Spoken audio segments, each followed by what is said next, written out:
Hello YouTubers, so here is a long overdue overview video of this Wheelock S8-24MCCH fire alarm speaker.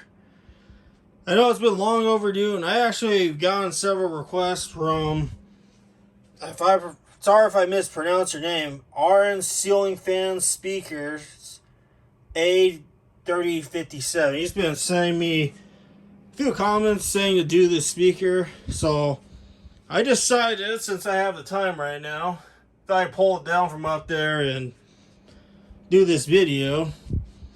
And for you fire alarm enthusiasts that are wondering about this, I'm not sure if there's any other overview videos on YouTube covering this speaker, but we're going to cover this here today. Now, this is just your typical 8-inch speaker, but it's got some weird quirks, obviously, since it's a fire alarm speaker and not a traditional 70-volt speaker. This will work outside control panel, and we're just going to be testing the music. I'm just going to use this cheapo Radio Shack PA amp that I happen to have out. So, my beater amplifier, I'll call it, because it's really what it is. So, there's your transformer right here. There's your terminal block. These two terminals here, that is for the strobe, which there's the strobe on the front. Just can't see it because it's obviously on the table. Those two are your strobes. These two are your 70 volt, 25 volt connections, because this speaker, believe it or not, can support both 70 and 25 volts. Depends on the system you have. And there is no wires and stuff to select the taps for what wattage you want this speaker to be set to. Instead, you have this series of jumpers here, ranging from A all the way to J. I'm gonna put it like that so you can see the taps. Those of you that are wondering, I happen to have mine set to D. And D for 20, the D column for 25 volts is 1 watt. And then for the D column on the 70 volts, or the D row, it is 8 watts. So I have this set to 70 volts on this amplifier. So I have this tapped at turbo power, I'll call it, at the full 8 watts. Because I like this to be loud. Now, for those of you that are regular viewers on this channel, I don't use this as a fire alarm speaker. I just use it as just a general paging speaker and to listen to music. So, as far as the strobe, I forget. I think there's a switch on here where you could. Yeah, there's a switch right there. Right underneath this R here, this little divot, is a Canadella switch to set the strobe canadellas to how bright you want it. I think this one goes up. It goes from, there we go. Let's have mine set to 115, and I guess it goes all the way to 177.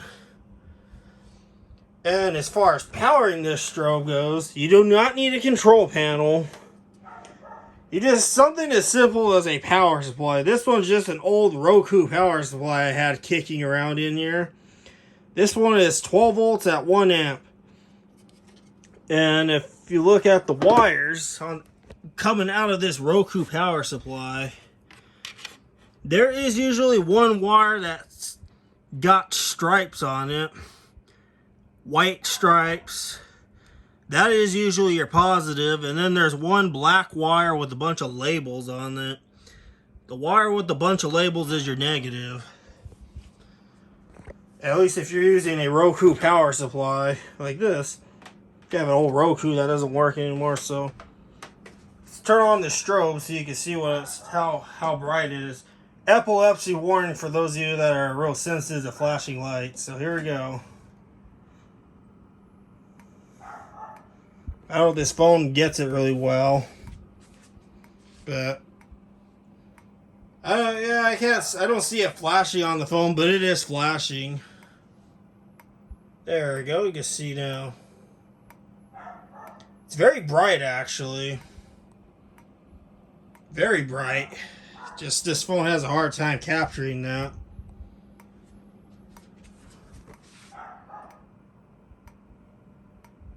So there you go, there's that. Just unplug it so it'll keep it flashing all the whole time. Don't need seizures to happen in the audience from flashing lights. So, and as far as enclosures go, for those of you that want to acquire this but don't know what enclosures to use, well, this wasn't an enclosure I had it in. This is just a typical Bogen RE84 speaker enclosure. This style of backcant is universal, so this will fit. The screw holes will line up. Bogen RE84s, Quam ERD 8Us, 8U backcams, and some low wall backcams will work with this. Atlas sound cans will work. So I have a little knockout there. And you can find these are cheap all over the place on eBay. So if you want to get one of these, get yourself a backhand to save you the trouble. I covered it in this video so you guys don't have to play the guessing game on what enclosures to use. I know Wheelock makes their own enclosures, but sometimes those might be expensive and you have to source other parts like I do. It's just an enclosure at the end of the day. So now it's time for the music, because I'm sure you guys are dying to hear what this sounds like. We're not playing fire alarm tones, we're playing music, so here we go.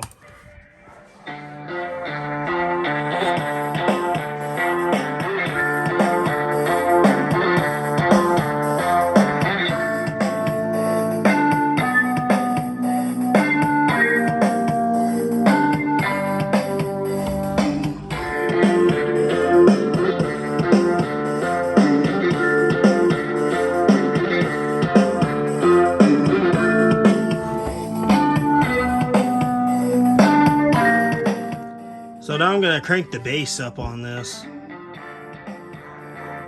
It's turbo power now.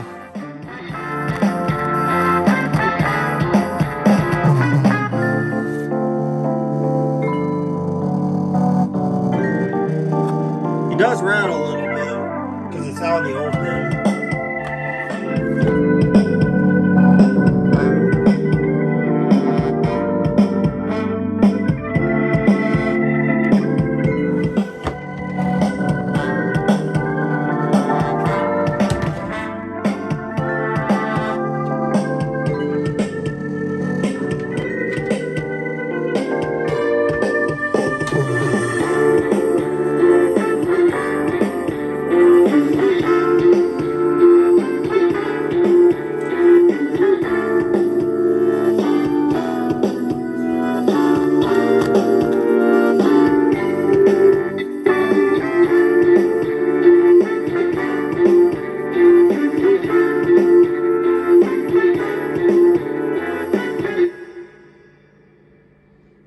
Well, that's the end of the song, believe it or not.